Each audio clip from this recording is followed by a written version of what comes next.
अ, ये हम सुन रहे हैं कि अरब कंट्रीज बहुत ज्यादा वहां पे इंटरेस्ट शो कर रहे हैं इन इन्वेस्टमेंट। उस हवाले से कुछ चीजें ऐसी हो रही हैं या होने वाली है, क्योंकि अभी एमबीएस यकीनन 10 तारीख को इंडिया पहुंच रहे हैं। पाकिस्तान तो 4-5 घंटे के लिए आ रहे हैं, लेकिन इंडिया का दौरा ऐसा लगता है कि उनका लंबा दौरा है। जो बाइडन साहब भी आ रहे हैं, तो ऐसी कुछ चीजें अभी वहां पे हो रही हैं। जिस तरह लोग कह रहे हैं कि G20 के बाद बहुत सारी अपॉर्चुनिटीज खुली हैं। तो अगर जय हिंद दोस्तों, मैं मिंदर शर्मा स्वागत करता हूं पाक मीडिया की एक और लेटेस्ट डिबेट में, जिसमें कैसे डिस्कशन किया जा रहा है कि आज अरब कंट्रीज का जितना भी विश्वास भारत में कश्मीर में इन्वेस्टमेंट पे है, वैसा विश्वास पाकिस्तान वाले पीओके के क्षेत्र में कहीं नहीं है। क्योंकि आज देखा जाए तो पाकिस्तान में रहने वाले पीओके के जो रहवासी है वो इतने इतना दुख सहन कर रहे हैं जिसकी कोई सीमा नहीं है। जबकि आज भारत में जो कश्मीरी रह रहे हैं, आज डेवलपमेंट के एक से एक प्रोजेक्ट चल रहे हैं जिनका कश्मीरी युवा सबसे ज़्यादा फ़ायदा उठा रहे हैं, और पूरे भारत में कहीं भी जाके जॉब करने में सक्षम आज कश्मीरी है। जबकि पाकिस्तान वाले पीओके के जो कश्मीरी है वो आज भुखमरी और बेरोजगारी के शिकार हो चुके हैं, क्योंकि ना ही तो वहाँ पानी है, ना ही बिजली है, ना ही स्वास्थ्य के कोई नए आयाम स्थापित किए हैं। तो कैसे आज पाकिस्तान हर जगह से कश्मीरियों का जो शोषण है वो कर रहा है, और अब आगे आने वाले समय में भी कोई ऐसा सिस्टम दिखाई नहीं दे रहा है जिसकी वजह से कुछ थोड़ा बहुत पाकिस्तानियों को फायदा, कश्मीरियों को फायदा हो सके। जबकि अरब कंट्रीज का विश्वास भारत की तरफ बढ़ा है। तो पहले दोस्तों ये देखिए डिबेट, और उससे ही पहले मैं आपसे रिक्वेस्ट करूंगा, चैनल पर नए हैं तो चैनल को सबसे पहले सब्सक्राइब जरूर करें दोस्तों। जय हिंद, वंदे मातरम, भारत माता की जय दोस्तों।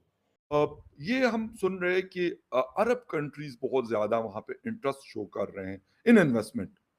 उस हवाले से कुछ चीजें ऐसी हो रही हैं या होने वाली है, क्योंकि अभी एमबीएस यकीनन 10 तारीख को इंडिया पहुंच रहे हैं। पाकिस्तान तो 4-5 घंटे के लिए आ रहे हैं, लेकिन इंडिया का दौरा ऐसा लगता है कि उनका लंबा दौरा है। जो बाइडन साहब भी आ रहे हैं, तो ऐसी कुछ चीजें अभी वहां पे हो रही हैं। जिस तरह लोग कह रहे हैं कि G20 के बाद बहुत सारी अपॉर्चुनिटीज खुली हैं। तो अगर अभी ये मिस वर्ल्ड वाला कंपटीशन होता है या फिर यूएई की इन्वेस्टमेंट आती है और स्टार्ट हो जाती है, तो यकीनन अपॉर्चुनिटीज बढ़ेंगी लोगों के पास।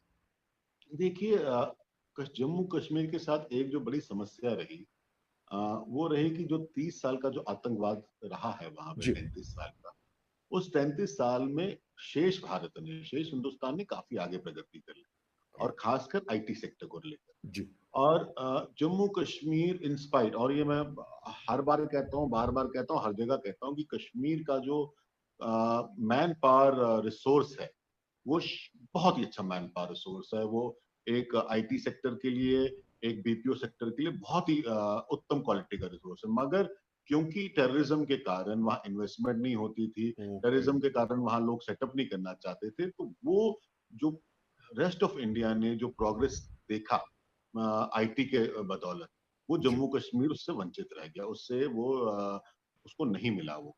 और जी। यही कारण मुझे लगता है कि अब गवर्नमेंट ऑफ इंडिया चाहती है कि कश्मीर में, खासकर कश्मीर की बात कर रहा हूँ, जम्मू की बात नहीं कर रहा हूँ, जी। जी। जम्मू में तो मैन्युफैक्चरिंग इंडस्ट्रीज आ रही हैं। कश्मीर का नेचुरल लैंडस्केप देखते हुए, लिमिटेड लैंडस्केप देखते हुए, नॉट टू स्पॉइल पोल्यूशन लाते हुए, वो बिल्कुल। सर्विस सेक्टर को ज्यादा महत्व दे रहे हैं, बिल्कुल ठीक। फूड प्रोसेसिंग को ज्यादा महत्व दे रहे हैं। राइट। और इस कारण ईमार का एक बहुत बड़ा इन्वेस्टमेंट आया है। ईमार वहाँ एक डिजिटल सिटी ही बना रहा है, जो फोकस करेगा बीपीओ सेटअप को लेकर, आईटीओ सेटअप को लेकर। राइट। इसके अलावा लुलु ग्रुप का इन्वेस्टमेंट सारा रिटेल को लेकर। इसके अलावा हॉस्पिटैलिटी का इन्वेस्टमेंट आ रहा है, होटल इंडस्ट्री में। होटल इंडस्ट्री का आ रहा है। और राइट। एमबीएस का मुझे पूरा यकीन है, जहां तक मेरी इंफॉर्मेशन है, कि उसमें कश्मीर, जम्मू कश्मीर का कहीं ना कहीं उसमें जिक्र होगा उस पूरे यस। में, और उसमें लेकर इन्वेस्टमेंट्स होंगी। दूसरा, कहीं ना कहीं मुझे लगता है ये एक मतलब ये स्ट्रेटेजिक सोच भी हो सकती है हिंदुस्तान सरकार की, कि giving an Muslim affiliation with Saudi, with exactly. UAE, it is easier for absolutely right. Muslims of Jammu and Kashmir to accept that investment coming in. Exactly. ये मेरा जबरदस्त। गैस वर्क है, बट मुझे लगता है स्ट्रेटेजिक सोच इसके पीछे ये भी रही है। और यूएई से कनेक्ट कश्मीरी मुस्लिम्स कर रहा है, क्योंकि आपको बिल्कुल। साइजेबल पॉपुलेशन मिल जाएगा यूएई में कश्मीरी मुस्लिम्स का, जम्मू कश्मीर के लोगों का। Kashmiri Muslims not an appropriate, but Jammu Kashmir के लोगों का आपको मिल जाएगा। सऊदी में आपको साइजेबल नंबर मिल जाएंगे ओके। कश्मीर से लोग। तो मुझे लगता है वो connect makes it easier for the investment to come in and get और एक चीज एक्सेप्टेड बाय द और भी मुझे लग रही है कि वो एक ये चीज़ भी हो सकती है, क्योंकि यूएई और सऊदी अरेबिया का पाकिस्तान के ऊपर भी इन्फ्लुएंस बहुत ज़्यादा है। तो ये वाली चीज़ में मेरा ख़्याल हाँ, बिल्कुल ये मोदी स्ट्रैटेजिक साहब या थॉट उनकी होगा टीम कि का ये पॉइ जी, जी। Pakistan will think twice before exactly. Doing something nasty with investments of Saudi and I UAE. don't बिल्कुल। think so that Pakistan will think about that. I don't think so.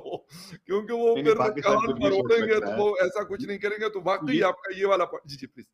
Pakistan कुछ भी सोच सकता है। मैं पहला देश देखा है जो अपने सेल्फ रिस्ट्रिक्शन के लिए सबसे आगे खुद ही खड़ा होता है। तो मतलब I feel sad about it. Yes, we may not be great friends, but we still are neighbours. और मुझे कहीं न कहीं दुःख लगता है कि इंडियन बिल्कुल। सबकॉन्टिनेंट में हमारा पड़ोसी अपने आप पे पाँव पे कुल्हाड़ी मारने के लिए हमेशा सर तैयार रहता अपनी है। हरकतें हैं, इसमें किसी का कोई कसूर नहीं है। आपको बिलीव मी, मैं खुद पाकिस्तानी हूँ, पासपोर्ट मेरा पाकिस्तानी है, किसी और कंट्री का पासपोर्ट नहीं है मेरा। मैं आपको सच्ची बात बता दूँ, हम खुद करते हैं जो कुछ करते हैं, ना इसकी रिस्पॉन्सिबिलिटी यूएस की है, ना हिंदुस्तान की है, ना इज़राइल की है, ना सऊदी अरेबिया की है, ना यूएई की है। हमने अपने वक़्त के साथ अच्छे जो डिसीजंस लेने चाहिए होते हैं, पॉलिसीज़ बनानी चाहिए, अनफॉर्च्यूनेटली हम वो नहीं करते। हम आज इस लेवल पे खड़े हैं कि हमारी शमशाद अख्तर साहिबा जो केयरटेकर हमारी फाइनेंस की मिनिस्टर, वो कहते हैं हमारे पास कोई 1% की गुंजाइश नहीं है कि हम कोई अवाम को रिलीफ दे दें। क्यों? उसकी वजह ये है कि आखिर इन 77 ईयर्स में क्या हम करते रहे? यही बकवास, यही ड्रामे जो हम करते रहे, उसका रिजल्ट हमने भुगतना है।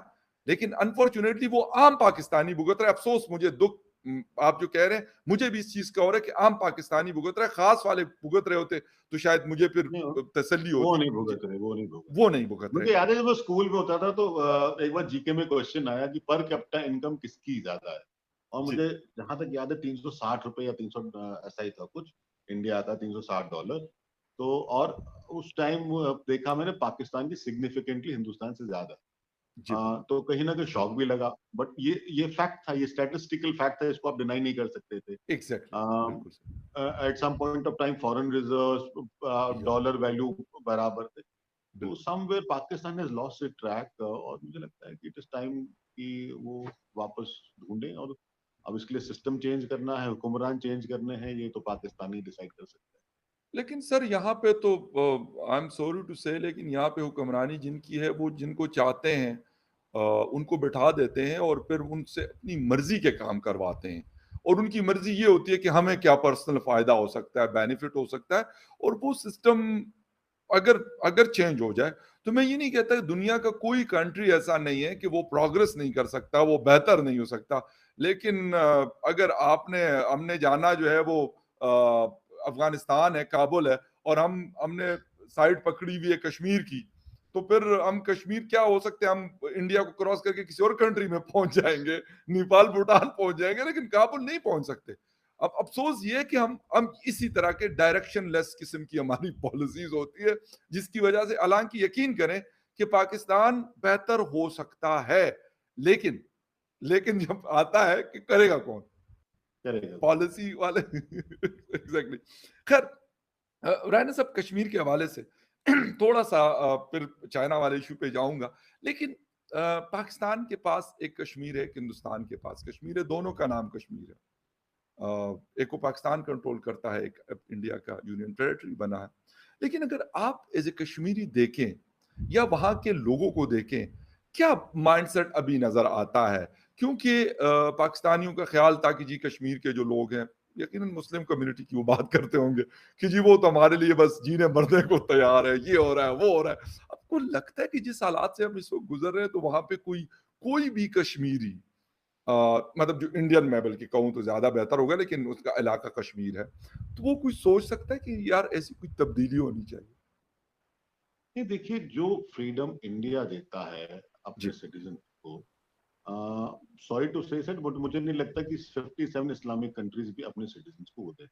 तो एक ज़बरदस्त। बेवकूफी होगा जो कुछ और चूज करेगा। ओके, और जहां तक माइंडसेट की बात है, मैं आपको बताता हूँ, ये बड़ा ही रिसेंट इंसिडेंट है। मैं अभी श्रीनगर में था, तो मेरे एक मित्र थे, वो गवर्नमेंट ऑफिस में हैं, उनकी वाइफ जी, टीचर है। राइट, तो 15 अगस्त का फंक्शन था। तो ओके, पिताजी को भी जाना था फंक्शन पे, माता जी को भी जाना था। तो उन्होंने बच्चे को बोला कि छोड़ो, आपको क्यों जाना है। हाँ, ओके, तो बेटी ने अपने पिताजी को बोला, यू आर एंटी नेशनल। तो ओह माय 15 अगस्त को लेकर केवल एंटी नेशनल। तो ओह कहीं न माय कहीं ये आपको सोच दिखाता है कि जो आज का बच्चा भी he knows what is right for him and he is Indian by heart. ये हुँ, अब आप नैरेटिव्स देखिए नैरेटिव्स की गेम अलग बात है और ग्राउंड लेवल पे क्या सच्चाई है वो अलग बात है। Yes, uh, one has to understand कि Kashmir has always been a progressive society. और मैं हुँ, खासकर जम्मू कश्मीर की बात कर रहा हूँ, ओके, जो कश्मीरी स्पीकिंग पॉपुलेशन है, जी, क्योंकि जो पाकिस्तान के पास कश्मीर है, वो लेस कश्मीरी स्पीकिंग पॉपुलेशन है, राइट, मगर पार्ट ऑफ कश्मीर है। बिल्कुल ठीक, बिल्कुल Kashmir, Jammu Kashmir Indian subcontinent civilisation का फाउंटेन हेड रहा। राइट, जो आज मुजफ्फराबाद में, नीलम वैली में, किशनगंगा वैली में जो शारदा का टेम्पल है, बिल्कुल, वो एक नीलम में, फाउंटेन हेड रहा है कश्मीर एग्ज़ैक्टली, कश्मीर का सोत्र रहा है और कश्मीर इंडियन स्पिरिचुअलिज्म का फाउंटेन हेड रहा है और कश्मीर ओके, इसलिए प्रोग्रेसिव रही है कि हमने देखा कैसे हालात आज पाकिस्तान वाले पीओके के और भारत वाले कश्मीर जम्मू एंड कश्मीर में कैसे आज लोग अपना जीवन यापन बहुत अच्छे तरीके से जी रहे हैं। तो कैसे आज अरब कंट्रीज का विश्वास भी भारत की तरफ बढ़ा और पीओके में जितनी भी इन्वेस्टमेंट आज के समय ला रहे हैं उसका कोई थोड़ा सा भी अंश पीओके में अरब कंट्रीज नहीं दे रहे हैं। ये सिर्फ सबसे बड़ा कारण है कि एक तो नेतृत्व पाकिस्तान में सही नहीं है, दूसरा पाकिस्तान के नेताओं ने पीओके को सिर्फ और सिर्फ अपनी जागीर समझ रखा है और कुछ नहीं है।